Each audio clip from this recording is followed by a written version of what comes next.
3 months have been slower on offtake, and I think two things stand out in that. First is that the premiumization, especially in grocery categories such as personal care, imported foods, that has slowed down a little bit. A large part of our growth used to come from there. And the other thing which has probably changed is that the frequency of shoppers' visits to stores has reduced a little bit. The rest of it, we're still seeing volume growth, we're still seeing bill value growth happening, but some of it is of course coming from inflation. But our sense is this is temporary.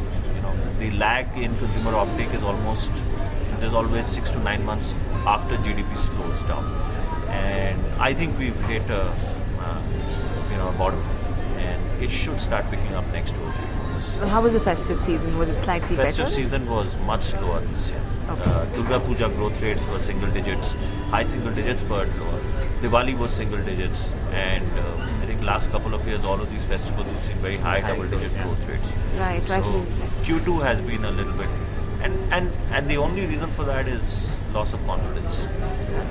But we're still growing, and year to date we are in double-digit same-store sales growth, which is not a bad number.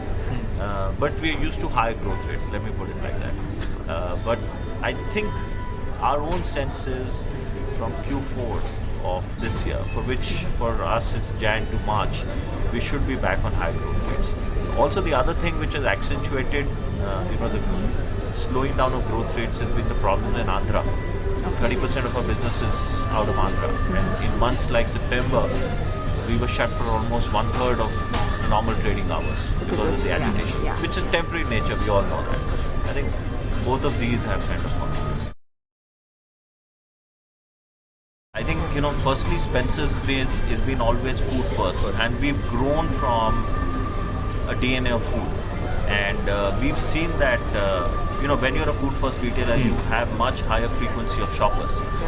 So we felt that there are opportunities in non-food which are adjacent to the food category. So for instance, home as a category, casual fashion as a category, appliances as a category. These are all adjacent to food. And so when the shopper comes for their trip mission, there's no contradiction in shopping in these categories.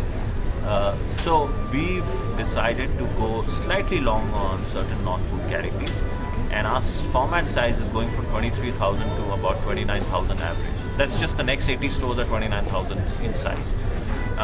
And this additional 6,000 square feet is largely going to go into non-food categories. Electronics, consumer electronics, but largely centered around the kitchen. That's what we want to be famous for. Home, we want to be a destination for everything to do with the kitchen. Again, perfect adjacency to food. It's not to say that you won't have an assortment in other categories in home, but those will be more of what we call convenience assortments. When you're coming to buy grocery for the month, you will need to buy disposables, for instance. So we will have those. But we'd like to be a destination for kitchen and also apparel. But in apparel, we'll do only very select categories. And again, so for instance, we won't do men's formal, but we'll definitely do printed casual tees for men's. And we feel that when you're coming for a hypermarket visit, if you see value in that purchase, you will buy that. You will do basics, you will do nightwear. All of these, we think goes with the hypermarket definition. Our first immediate task is to do corporate level EBITDA break even, and then there's no sense in talking to anybody unless we each achieve that financial metric. I think it's very important for us. This company will always remain part of the group. We wouldn't like it to go outside the group. And therefore any participation within that ambit, which is that it remains a group company, one is open to it, but after we break it. Basically basing our expansion on 5 clusters, and there are 2 reasons for that. Those 5 clusters are UP, both Eastern and Western UP, the National Capital Region, East, where we are now starting to go outside West Bengal, South, basically 2 geographies, Andhra, which is a big focus area for us, and Tamil Nadu.